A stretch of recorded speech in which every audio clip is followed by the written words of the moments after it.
Hello everyone, Kaoz here, and welcome to another old-school RuneScape video. With the Leagues 5 at full force at the time of making this video, there's probably a ton of you who are enjoying clue scrolls, and there's a big chance that this will inspire you to do them when you go back to the main game.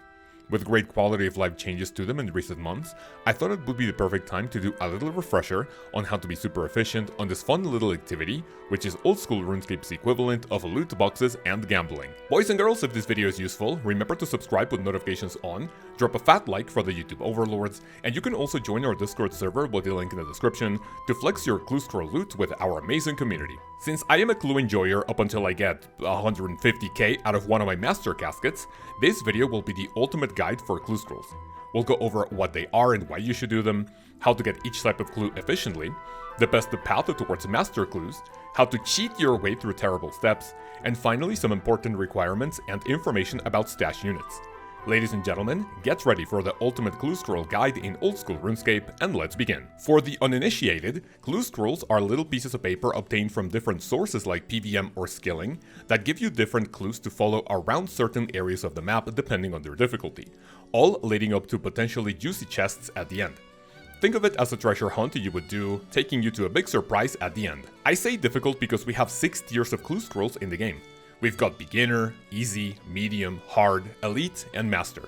This video won't go over beginner clues because they are just not worth doing unless you want to complete the collection log, but when you click on them, they will tell you what to do and where to go. You have different activities such as simply talking to an NPC, digging at a specific location, to fight the double agent protecting the next clue, all the way up to pretty demanding scaling challenges such as chopping a redwood tree.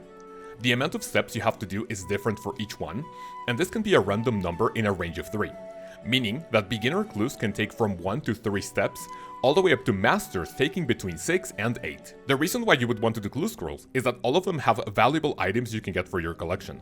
We got lottery items like team capes from easies, ranger boots from mediums, god hide from hards, elite caskets kinda suck, and expensive ornament kits for masters. Not to mention, you can get a 3rd age items from hard caskets and above, as well as that beautiful bloodhound pet from masters. For Ironman accounts, this is mandatory because you need a lot of clue uniques from different things, including treasure trails themselves, so as an Iron, you can't really escape from these. 2 last things for clue scrolls. First, you cannot be in possession of more than 1 in your inventory and your bank. And if you go to any PVM or skilling encounter waiting for one, and if you have the option enabled, you will get a message in your chat saying that you have a funny feeling like you would have received a clue scroll. And second, the chance of receiving clue scrolls from every single source except for implings is increased by 5% with completed tiers of the respective combat achievements, meaning that easy clue rates are increased by 5% with the easy tier of combat achievements, and the same goes for medium, hard, and elite. Before we get into each tier of clue scroll, I'll start with a pretty useful tip for clues that was changed a few months ago. In March of 2024, Jagex made it so clue scrolls can be on the ground for an entire hour before despawning. You can then grab each one and drop it again to juggle scrolls for whatever reason you want. This opens a whole can of worms and has been a topic of debate for a long time, because people think that this means that you can just stack clue scrolls indefinitely. But this is just less convenient rather than having the League's version of stackable clues. Although that's a story for another video, just know that you can do this in case you get a few of them from PVM or skilling. Okay, even though I said I was not going to talk about beginner clues, I will at least tell you how to farm them properly. Either in free-to-play or member worlds, go kill goblins near Lumbridge and you will get a clue in a matter of minutes. That's literally all you need to know, and it won't take you long enough for you to complete it and have a chance at some of those cute unique items. Alright, let's now get into the juicy part of the video, starting with easy clue scrolls. For all tiers, I'll tell you ways of obtaining them from quickest to potentially slowest. And for these, we are opening gourmet impling jars. Every time you open one of these, there's a 1 in 25 chance of getting an easy clue, and they are not super expensive. However, their loot is absolute garbage, so you will be doing this at a loss. If you don't want to spend any money, I heavily recommend the pickpocketing from HAM members. Every time you do this, you have a 1 in 50 chance of getting what you're looking for, as well as a humble amount of experience every time you come here. If your thieving level is not high enough, you could wear a full HAM member outfit to decrease chances of being caught. One of the newest ways to obtain them is by pickpocketing from wealthy citizens in Valimor. Despite them being less common at a rate of 1 in 85, remember that when little kids in the bazaar distract the citizens, you'll be able to automatically pickpocket them for about 20 seconds. So, if you're looking for AFK thieving experience, easy clues will be pretty easy to get from these. When doing these, they feature emote clues, cryptic clues, treasure map to dig at a location, and music steps which have you going to an NPC in Falo Park to play a certain song for her. Remember, you'll be doing between 2 and 4 steps, so you can stack those caskets pretty fast. My favorite way of obtaining medium clue scrolls is by opening eclectic impling jars. These also feature a drop rate of 1 in 25, and these are a little more expensive because medium caskets are more sought after because of those expensive ranger boots. Just like gourmet implings, you'll pretty much be doing this at a loss, and without those ranger boots, there's a high chance that you will lose money from the entire session. From here on out, we have 3 ways of getting these little pieces of paper, starting with Scurious the Rat King. Not only is this a great activity for you to get the combat experience and an AFK pet, but it drops medium caskets at a rate of 1 in 25. This is obviously slower when done solo, but it's fairly convenient. When you do this in a group, only the MVP has a chance of receiving a medium clue. Falador guards drop mediums at a rate of 1 in 128, but with a medium Falador diary, this goes down to a humble 1 in 106. Just place your cannon there for the next Falador massacre to happen, and do this until they drop one.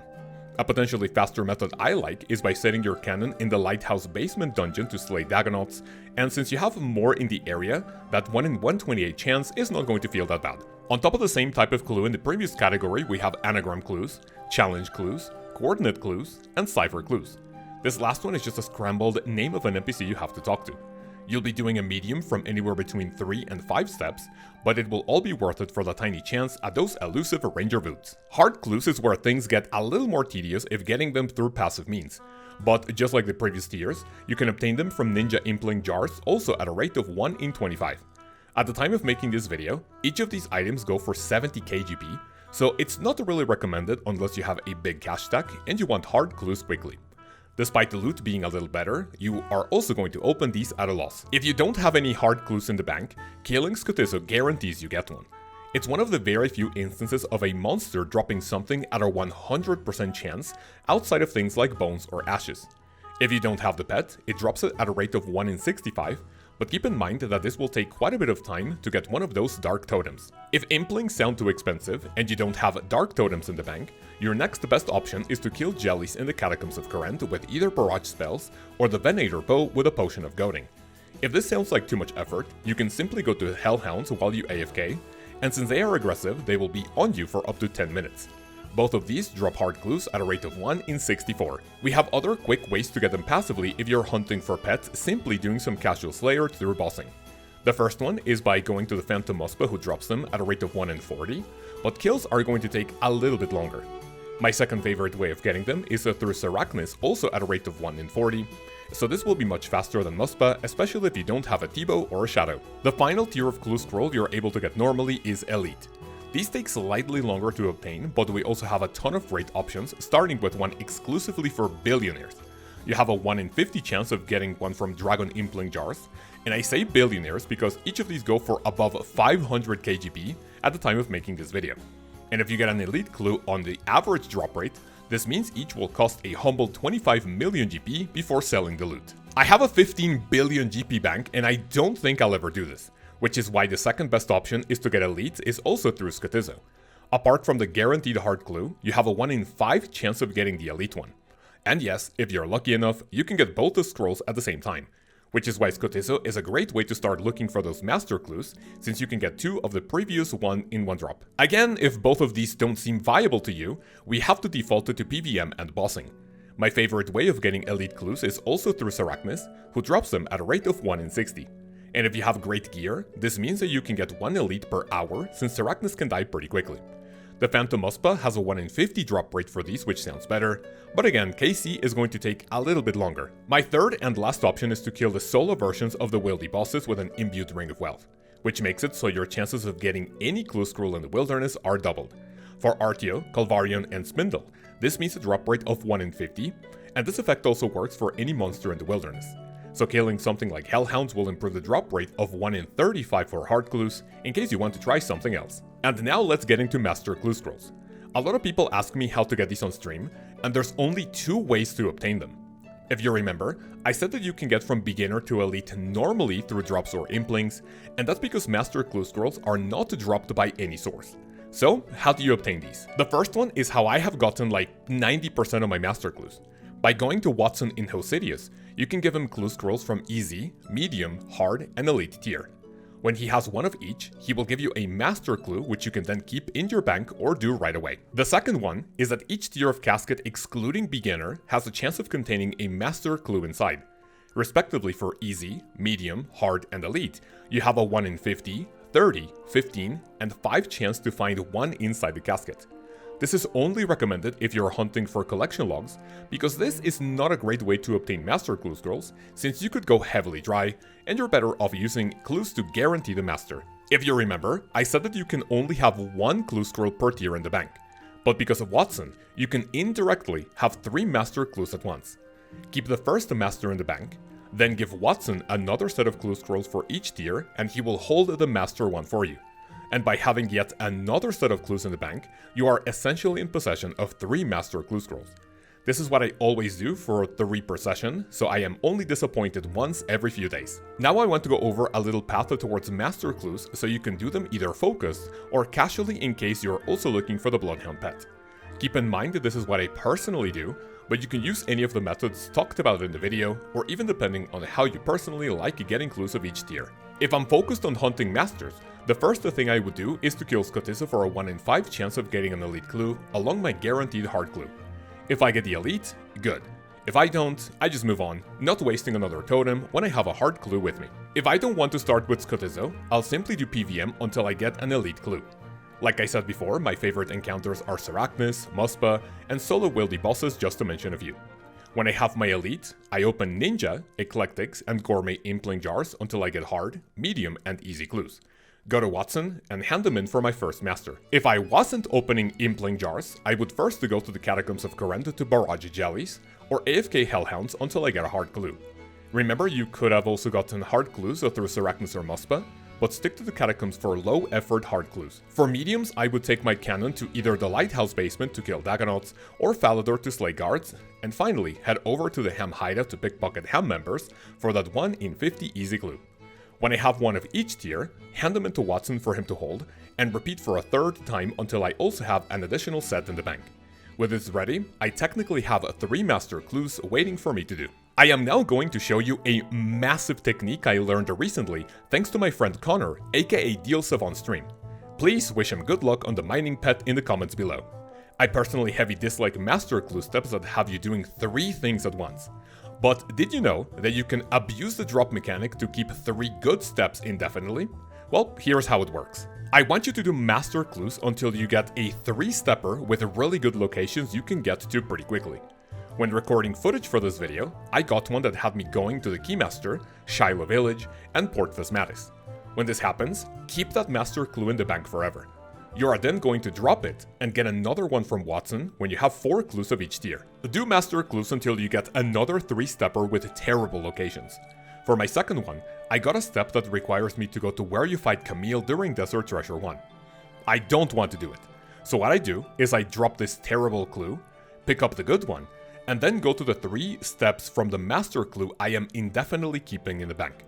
When you have all 3 pieces, do not combine them.